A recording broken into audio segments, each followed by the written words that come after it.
Жакыныңарды мүрзөгө койгондо Ясин сүрөсүн uzun кайра окугула.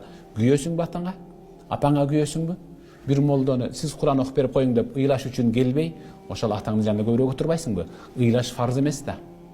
Ыйлаш менен сен атаң менен апаң эч качан пайда бере албайсың. Кимдин кызы катуу ыйласа, ошонун атасы бейишке чыгат деген аят да жок, хадис да жок. Чачыңды, бетиңди тытып ыйлагандан көрө, ихласты көбүрөөк окуп, атаң менен апаңа арнап койсоң, ошол жакшыраак. Ошон үчүн алымдар айтат, табииндар айтат. Жакыныңбы мүрзөдөгү, анын башында туруп узагыраак оку Ясинди. 1 оку, 2 оку, колуңдан келсе 10 оку, колуңдан келсе 100 оку ошол жерде туруп. Эмнеге? Куран окулганда периштелер эч качан суроо бербейт. Мункар жана Накир деген периште суроо бербейт дейт пайгамбар. Анткени алар окулган Куранды урматтап, тыңдап, тыңшап турушат. Ошол узак окулган Куран инсан менен, сөөк менен, маркум менен эки периштенин ортосундагы таанышууга өбөлгө. Ал өзүнө келет. Баягы имамдар айткан, адамдар айткан, алымдар айткан, устаздар айткан, суроо берүүчү эки периште ушул да. Алар азыр мага моминтип суроо берет, мен аны жоон моминтип берем деп даярданыш керек. Карабайсызбы? Биринчи суроосу: "Мен Раббук", Раббиң ким дейт. "Мен Раббук", Раббиң ким? Мункар Накир деген чоочун бейтааныш деген. Тааныбайсың аны. Биринчи жолу көрүп атасыз. "Мен Раббук", Раббиң ким дейт. Эгерде ибадат кылган инсан болсо, Рабби Аллах, Раббим Аллах. "Мен Рабб", "Мен Набиюк", пайгамбарың ким? Бул инсанды сен ким деп тааныйт элең деп пайгамбар жөнүндө сурашканда, "Хуан Наби, ва Набийи Мухаммад саллаллаху алейхи ва саллям", ал менин пайгамбарым Мухаммад пайгамбар деп жооп беребиз иншалла. Андан кийин үчүнчү: "Мәдинук", диниңчи? Динин кайсыл? Диним Ислам. Китебиң кайсы? Китебим Куран. Субханалла, болду. Ушуну менен жооп бергенден кийин карап туруң. Периштенин бирөөсү мүрзөнүн сол капталын уруп, тешип туруп, "Карачы муну ол тозокту. Аллах сени ушудан сактады, шүгүр деп кой" деп кайра жаап туруп, оң жактан бир эшик ачып, тешик ачып, "Бара турган жериң муну ол бейиш" дейт. Анан ал инсан: "Мен жооп бердим го. Я Рабби, мени чыгарып койчу. Мен өзүмдүн айылыма, үй бүлөмө өлүм хак экен. Мен эки периштени эки көзү менен көрдүм, сурады эле жооп бердим деп айтып келейинчи. Мага кичине өмүр берчи" деп суранат деген ал акыйкат. Инсан жашоого той боштугун айтып атат. Болду. Бул тешикке киргенден чыгыш жок деп, анан "Нам канауматил арус", жаңы үйлөнгөн жигиттей болуп уктаган. Эмнеге ушул жерде жаңы үйлөнгөн жигиттей деп атат?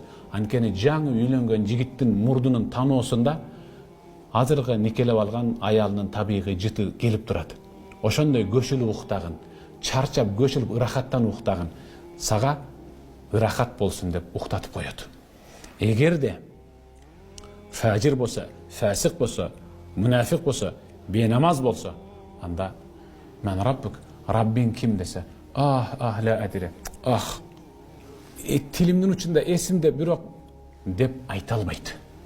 Пайгамбарың ким десе да, ушул тилимдин учунда турат, бирок тааныйт, аны адамдар бир нерсе дечү деп атын да айта албайт пайгамбардын.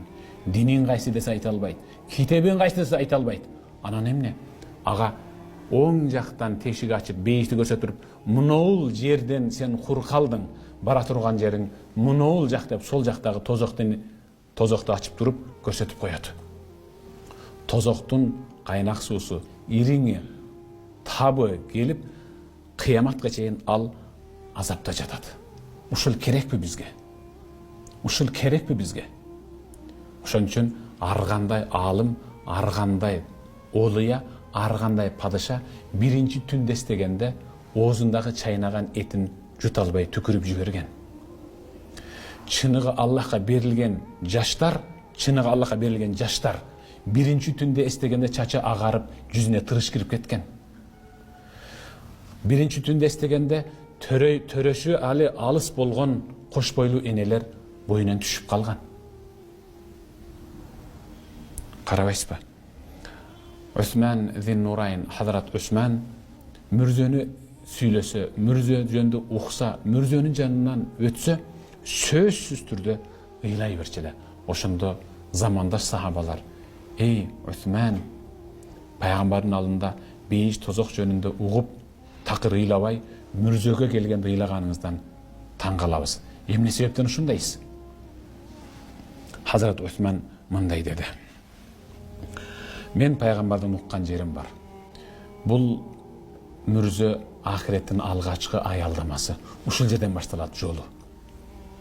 Ким мүрзөнүн ичиндеги 4 эле суроого жооп берип ала турган болсо, андан кийинки суроолор мындан да жеңил деген.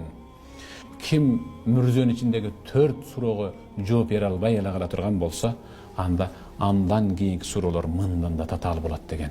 Ошол себептен мен ушул жердеги 4 суроого кантип жооп береткен экемин деп корккондугумдан ыйлай берем деген. Анткени пайгамбар саллаллаху алейхи ва саллям өз айткан. Эң үрөй учурган, өтө коркунучтуу орун деп бирөө көрсөтсө деле, мага эч кандай коркунучтуу эмес. Мен үчүн эң коркунучтуу орун бул мүрзө деп айткан пайгамбар. Анткени үммөттөрүмдүн көп ушул мүрзөдө сыналып калат деп. Субханаллах.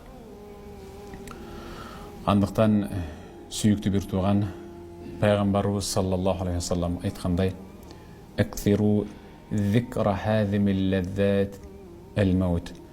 Дүние таттуулугун, шириндигин ойрон кылып бузуп жиберүүчү өлүмдү көбүрөөк эстегиле. Кимиңер өлүмдү көп эстесеңер, ал эң мыкты акылдуу жана данышман, ахиретине эң мыкты камылга кылуучу инсан. Пайгамбарыбыз мүрзөгө бат-баттан барып тургула. Мүрзөгө баруу силердин эсиңерге ахиретти алып келет, ахиретти түшүрөт. Ушул жерде баары бир деп камылга кылып каласыңар деген. Андыктан келгиле. Бул дүйнөдөгү кыбыр эткен кыймылыбыз мүрзөдөгү биринчи түн үчүн эң мыкты ырахатка чыгуучу абалды алып келе турган мыкты ибадат болсун. Ассаламу алейкум ва рахматуллахи ва баракатух.